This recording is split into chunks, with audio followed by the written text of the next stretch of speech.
to a man who has spent many years as a scientist and also on a spiritual quest for values and worldviews that may match the height and magnificence of the Himalayas. He and I have shared both these quests together for more than 3 decades. Dr. Bert De Vries is also best known for his research on modeling the relationship of human activities to climate change. Today, I hope he will share with us why our relationship to our ecosystems should be ethical. It's my pleasure to invite my dear friend, Bert De Vries. Bert, the floor is yours.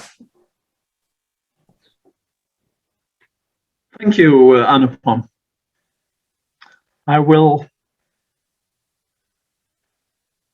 share my sheet.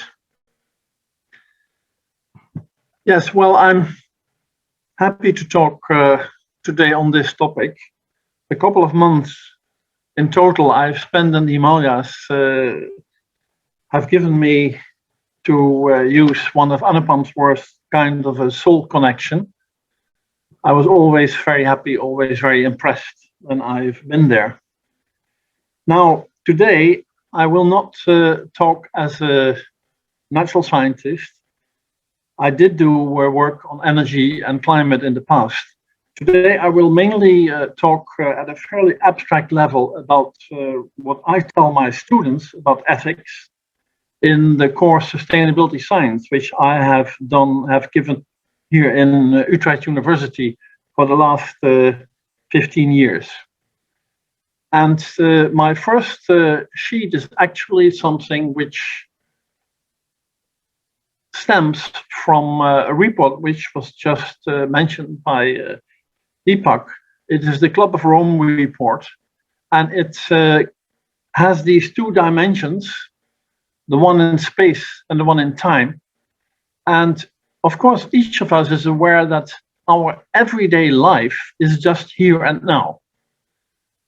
And you might say that most of us are concerned primarily about the quality of life here and now.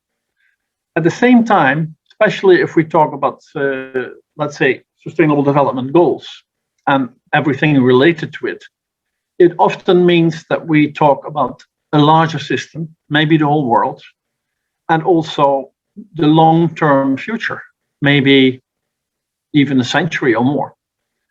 And what happens is that then we enter the area of collective responsibility and no longer the zone of personal responsibility. And I have, in intercourse with many colleagues, tried to understand how we can deal with this. And one of the attempts was the IPCC stress scenarios in the year 1999-2000, in which also people like Joe Alcamo participated.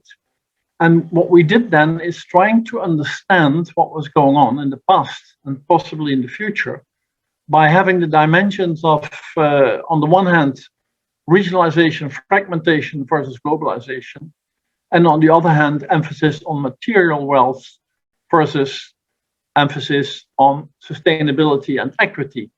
And what we did is trying to understand the dynamics which went along these different interpretations of the past and possible estimations of the future. And as you can see from the titles, what we have experienced is that we, at the time in the 80s, were very impressed by our common future, which was driven by what you might call a global governance logic. And it was inspired partly by books which many of us know. For example, the famous book by Schumacher, Small is Beautiful, which originally actually had the title Buddhist Economics. However, what happened, especially in the 80s and 90s, is often denoted as the advent of deregulation, privatization, globalization, or even condensedly, neoliberalism. And what happened is that we became more interested in the market forces as our organizing principle.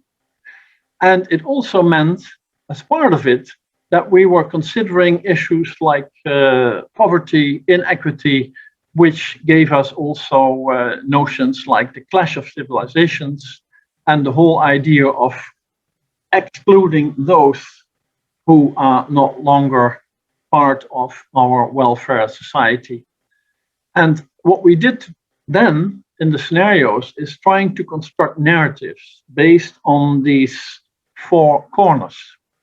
And with colleagues of mine, I developed a slightly different scheme, and I think it's fairly abstract, but it's what I try to offer my students. It's a scheme, it's a heuristic framework to deal with the fact that we have a society now with an enormous diversity and enormous pluralism, and that has always been there, but now is communicated so widely and so intensely that we have this enormous challenge of how to manage collectively this diversity and pluralism in a direction which we call development and sustainability.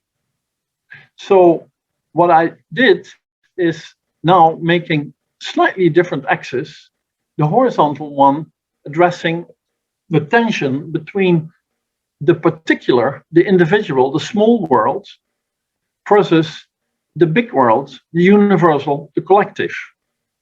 And the vertical axis is the one which is the tension between that which is material, bodily, versus that which is mental, spiritual, immaterial. And I'm not making up these dimensions out of my own. I mean, if you look in perennial philosophy, you always will find something which is quite similar to these two dimensions. And although it's always, of course, enormous reductionism to think that you can say something about the world with only two dimensions, my argument would be that if it somehow helps as a heuristic framework, then we should use it. And that's why we now have this distinction between four different worldviews. And a worldview is then understood as a particular set of values and beliefs. Values about what you think is important in life, is valuable in life, and beliefs about what you think, how the world works, and how you think you should behave based on these beliefs.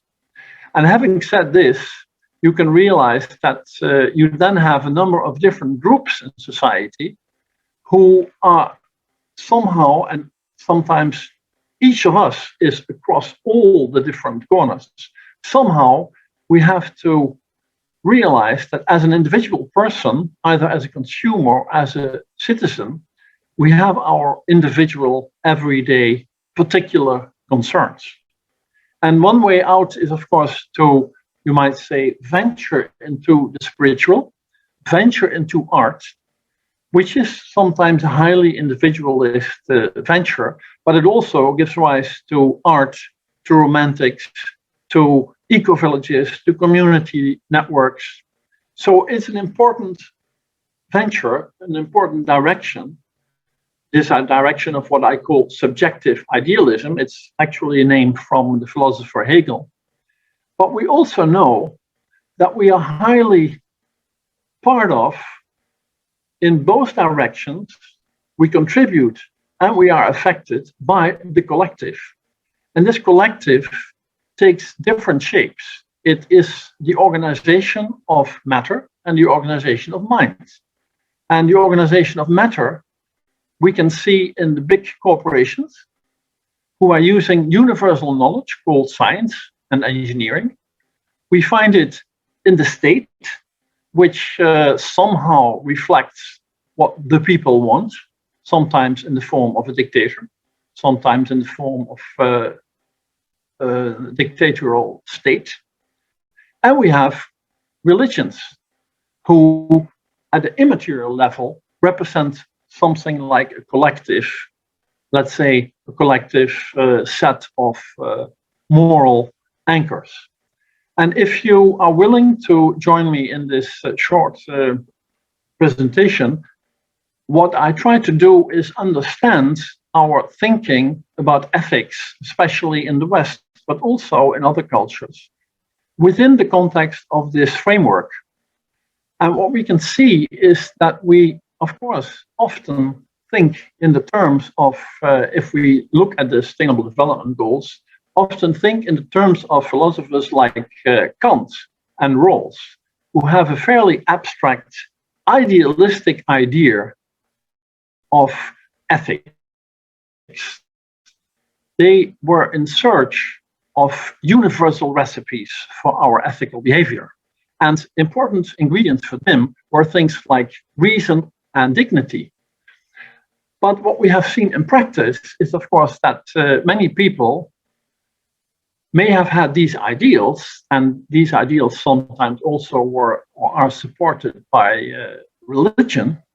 But at the same time, we saw in practice that the last 2-3 centuries, we have, with industrialization and with modernity, come into the lower parts of this scheme. And in these lower parts, you might say that the two dominant ethics are utilitarianism and libertarianism, as they have been disseminated from the West now into, I would say, many other parts of the world. And those two individual ethics have combined with the enormous power of technology and corporations. And in its worst shape, it has become something you might call survival morality. It's social Darwinism.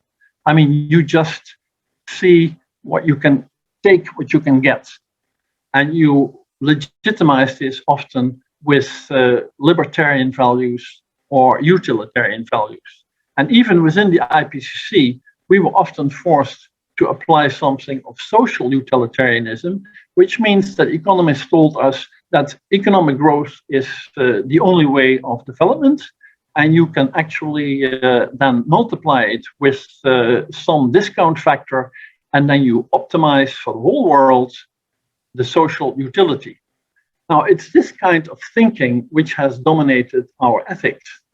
And my plaidoyer is to rethink all this actually along the lines of the previous speaker and say this kind of thinking,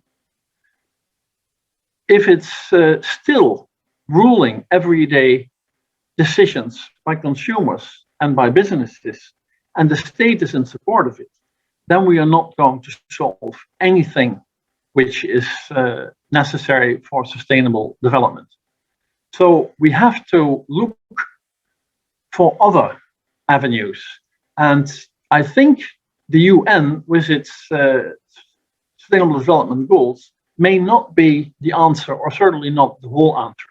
We have to look for much more embedding in community ethics, in local wisdom, in virtue ethics, as it has been discoursed by McIntyre, development as freedom, as it has been put forward by Amartya Sen, and also the perennial resources which are available in spiritual practices in certainly many places in the world. And if you look at this, if you look at ethics from this perspective, to me, the real challenge is to broaden this, you might say, prison we are in right now, which is largely based on these ideas of social and individual utilitarianism and libertarianism. And if we do this, then we can understand that what is really bringing harm to us is if we go to any of these extremes. If you look at history, you can always see that if one of the worldviews, especially the collective worldviews, manage to dominate societal thinking and societal decision making, we end up with something which, historically speaking, is really a disaster. Whether it's the Inquisition in the medieval period in Europe, whether it's the dictatorial state, which makes, in fact, the people subservient to its communist or whatever ideals, or whether it's corporatocracy, which basically is technocracy, legitimized greed. We will not find proper ways to development and to sustainability. And sometimes the answer is to reject completely any collective organization or organization of the collective, really distrust the state, distrust the church, distrust big business. And then you can see that if we then go to the extreme, we get the kind of narcissism which we saw in the 90s. We see the kind of local community control by mafiosi, or we see the spiritual groups entering into special interest groups or sects. So my claim is, or my hypothesis is, we should try to find the middle ground. And the middle ground to me means that we have to get all of us in this world of pluralism into dialogue and into the search for coalitions, for alliances, and for robust solutions. And I could give many examples. I mean, if you look at the upper right corner in the previous scheme, I'm sure that we could think of work by Michael Thompson on communities in Nepal who practiced actually different plural rationalities in his cultural theory. We could think of the Chipko movement. We could think of many examples of indigenous practices and wisdom. So that's clearly a source which has to be brought in.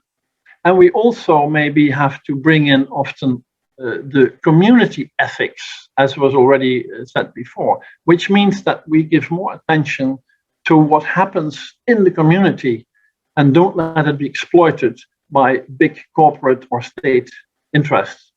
And even the church, although there is the risk of fundamentalism if it goes to extremes, we still have to acknowledge that for many people, the church or religion in general offers a kind of consolation for their everyday misery, you might say. And we cannot simply take this away because it's also for them a moral anchor in a society in which actually the state and the corporations often refuse to take any moral stance. So having said this, and my plaidoyer to look for dialogue and coalitions and alliances in the middle, I try to, and I'm going fast here, but I try to offer my students the option for envisioning futures. It's a term which actually was coined by Donella Meadows already long ago. Is it possible that we find the good elements, the seeds of development, of real development, and the seeds of sustainability in those four different worldviews, and then see if we could end up in the middle ground by having dialogue, by having respect, by having or making alliances.